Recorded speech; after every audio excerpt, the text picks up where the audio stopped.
You and I have a pretty solid picture of ourselves and of what we are good at and what kind of people we are and what we are and aren't capable of. Now that picture determines the decisions we make, the people we connect with, the extent of success we will have, the mind and body we will have, our environment, and our relationships. But what if the many things you so confidently believe about yourself weren't true? My challenge to you today is to look at a limiting belief or fear that you have about yourself and, like a game, tackle it and see what you can do with it. If you approach it right, you will only stand to gain from it. You can turn any fear into a win, and that's what we're going to talk about today. Let's get right into it. Hey guys, I'm Mandy and welcome to another episode of the Empower Yourself with MLG podcast. Now, let's talk about fears and limiting beliefs and how they are impacting your life right now.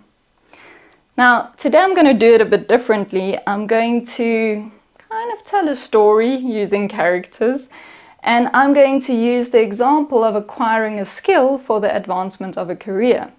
But just remember, this is a universal principle, so replace this example with whatever is applicable in your life right now. Now, since I never know which names to pick for fictional characters, I thought I'd just use the names of my dogs. So, our main character is Milo, and she loves attention, so I'm sure she won't mind me borrowing her identity. So, our lovely Milo wants to advance in her career within the company she works in right now. And she wants to become a manager, and it feels like she has all the capabilities she needs.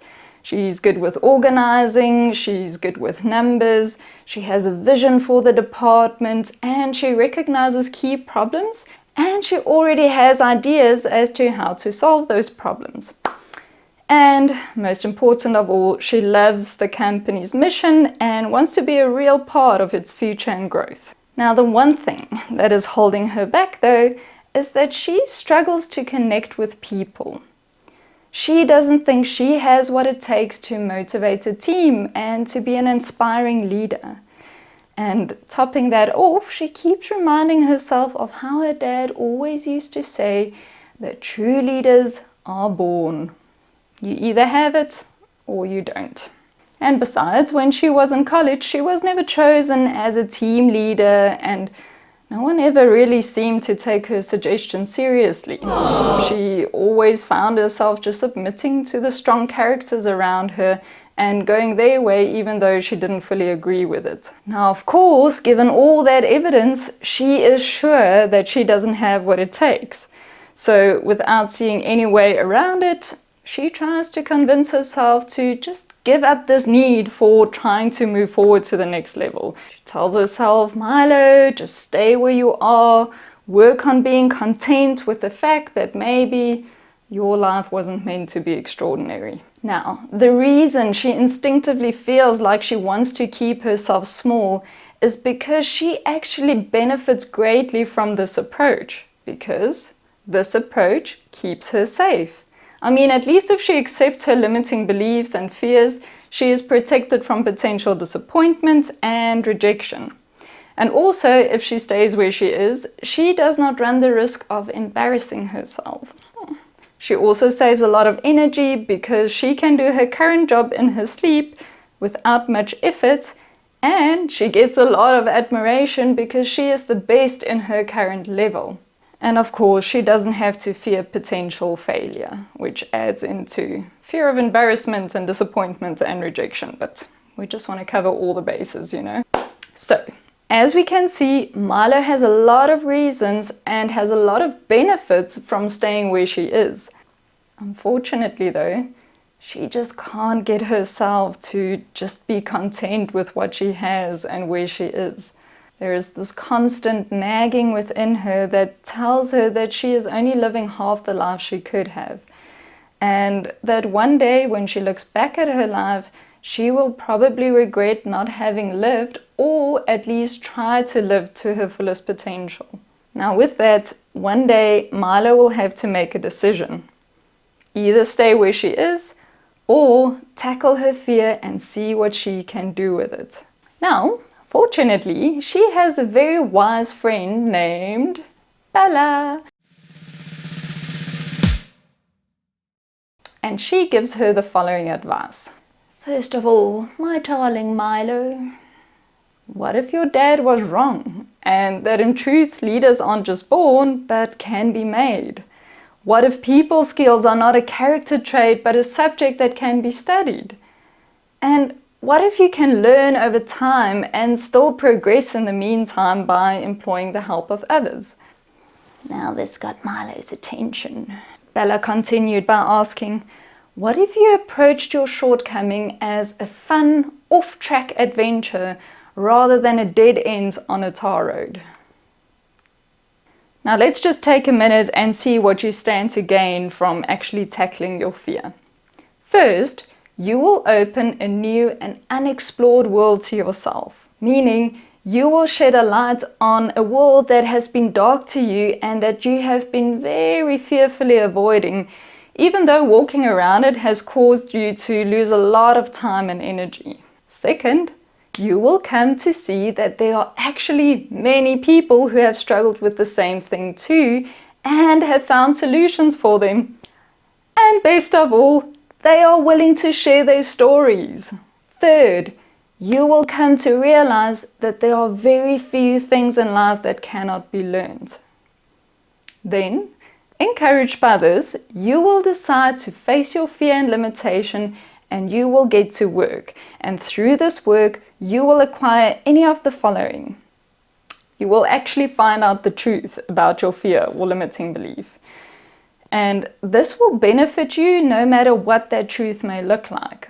So if it turns out that you are actually quite decent at working with people, you just had to learn how, you will now know this about yourself and you will have removed a massive barrier from your life. Also, you will have added a new skill. You will have learned to never fully believe your fears and limitations before giving them a true go. And of course, you will also have gained a lot of confidence in yourself. You will also be able to help others through your story. And obviously, you will have opened the door to many new opportunities for yourself. If, on the other hand, you find out that the truth is that you really aren't good with people, you would still be in a better position than you were before. Obviously, this confused Milo a little bit. So Bella went on to explain that even if it turns out your limiting belief is really true, you can then consider different options. For example, building a system that requires very little interaction from your side, so the team knows exactly what to do with minimal input from you. Or you can find a mentor that can always guide you on issues related to the team. Or you can give one team member who you know is really good with people and who you get along with the fun title of Team Spirit Supervisor. Just an idea, okay? Point is, when you know for certain that you are not good at something, at least you can make new and creative decisions, and very often you can still get what you want, just with the help of other people or systems or solutions. And if you really can't, then at least you have clarity and can make new decisions that will still drive you forward. For example, you can stay where you are and just continually improve and innovate in that area. Or you can stay in the same field but in a different position. Or make a complete change to something that supports your nature even more.